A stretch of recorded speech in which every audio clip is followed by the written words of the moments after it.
Matt, how this is the co-main event of anything is an absolute just head scratcher. It doesn't make any sense. We have unranked heavyweights, and normally you kick off a prelim card, or it's the second or third fight on the prelims, and either this fight or just unranked heavyweight or light heavyweight fights in general are bangers, or they're the worst fight on the card, and that's probably what you're going to get here. You get a performance bonus, or you could get a terrible fight. It's like going Easter egg hunting, and instead of an Easter egg, your kid picks up a piece of dog.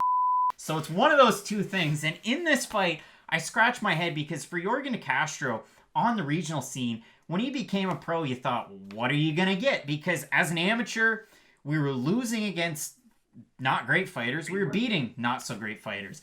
Had the chance to cover his fight where he won the NEF Cruiserweight title over Bellator's Ross Hilton. And since then, really kind of leveled out. His UFC debut overseas, he takes on Justin Tafa, who was more or less the hometown guy in that fight. Huge fight at Marvel Stadium, knocks him out, looks amazing. And his last time out for Yorgan De Castro didn't go his way. Now, he took on Greg Hardy. He was the underdog in that fight, and a lot of people thought De Castro had a good shot. I remember the comments back then. But it seemed like De Castro got hurt, and then after the first round, it was like he kind of went on cruise control if cruise control took you nowhere. Like, it was weird. You know how Paul Felder once broke his arm and kept on fighting? And, like, there's a lot of fighters who do it. Like, Dominic Reyes broke his nose, but he kept on fighting until he got knocked out. Yorgan De Castro, I'm sure he had a serious injury, but it was just a weird thing to happen in the fight. He was throwing the calf kick, everything seemed normal, he was having a lot of success, and they just kind of threw one, and he didn't really, like, limp around or anything. He just kind of stopped throwing them, or really any strike in that case. His volume really dropped. That's the bad part about Yorgan De Castro. He has good speed for the heavyweight division. You had mentioned he has a career at cruiserweight, which is something that a lot of guys don't have in MMA. But yeah. But still, he at least can make that weight where a lot of guys, like Francis Ngannou could never be a cruiserweight, but Yorgan De Castro, big speed advantage over most guys. He has good strikes. He's in that weird kind of category where you don't have huge knockout power, but you're not a volume guy. You're a heavier-handed sort of volume striker. It puts him in a weird category. He's sort of not in a class of his own because there's other guys there, but it's an awkward place to be at because you can't fight at this, okay, I'm just going to go out, try to use my power, knock him out with one shot, because you're going to get clipped yourself in a lot of those cases. And we saw that in the Justin Tafa fight. He had his back up against the cage. Tafa just kind of rushed at him, and he one-punched him Mark Hunt style and walked off. I don't think that's going to be the story of his UFC career for the most part, but he does offer at least good stand-up, good Muay Thai, good speed for the division. The nice thing, too, and you brought it up, I mean, he threw that kick and he just kept going to the well against Greg Hardy. It was similar to the fight against Alton Meeks on Contender Series where he just kept throwing that to the point where he really hurt Alton Meeks, and that was all she wrote. So it was weird in that fight against Greg Hardy. Hopefully that wasn't a one-off for Yorgan De Castro, a guy representing Cape Verde. We don't see a lot of fighters there, but Fall River, Massachusetts, as well as where you're billing Yorgan De Castro out of. Now on the opposite side, Carlos Felipe. I was really hard on Carlos Felipe when we broke down his fight against Sergey Spivak because I watched an interview where he said, yeah, I've been at home during quarantine in Brazil. I brought a couple of heavyweight fighters over. We've been training at home. So I went over to the Instagrams. They had a mat. They were training.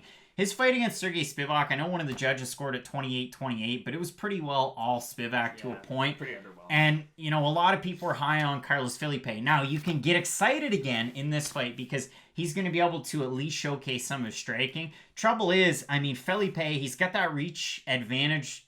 It's slight, but he can get pushed up against the cage. He does have really good crisp boxing. You saw that on the amateur scene.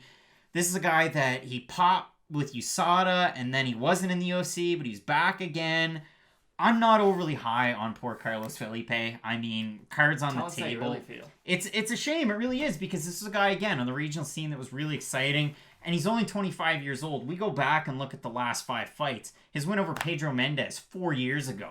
And then he beat Wagner Maya 5-0. Then he beat Isaiah Silva. This is 3 years. 5 months ago, it was 2-0. Then he beat Sandro Bezerra, and that was 3 years and 4 months ago. So hypothetically, he would have been about 22 years old making his UFC debut.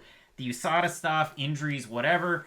Then he comes out 2 months ago and loses to Sergey Spivak. Now, Spivak's a totally different fighter than Yorgan De Castro. Spivak has the Sambo in his background, a win over Tony Lopez, regional star. So Spivak had all of that and, a box of Wheaties with Anthony Pettis on the front.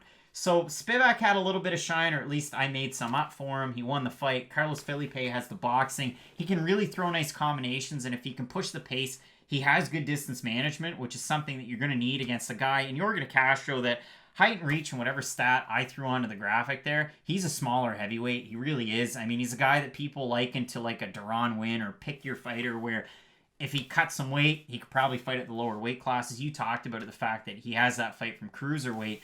It's an interesting fight because, again, you have strikers that do it in different ways. How do you ultimately see this one? I mean, speed kills, and not only the drug, because it does, but like speed in MMA is probably the most important attribute to have. I think it's more important than power. I think it's more important than really anything. It matters, can you hit your opponent, yes or no? Yorgan De Castro is going to be able to do that. I know he's got decent footwork when he doesn't break his feet. I know he has good power. He has that good hand speed too. He does get his head off the center line when he throws, which is important and something that a lot of guys don't do, especially outside of ranked contenders. Just little intangibles like that can win or lose you the fights at that. So I think the Mad Titan, not a great nickname, but Yorgan De Castro should be able to get the win. So if we look over in Topology quickly at the total votes, out of 810, 87% going with Yorgan De Castro, 83% predicting him to win by knockout.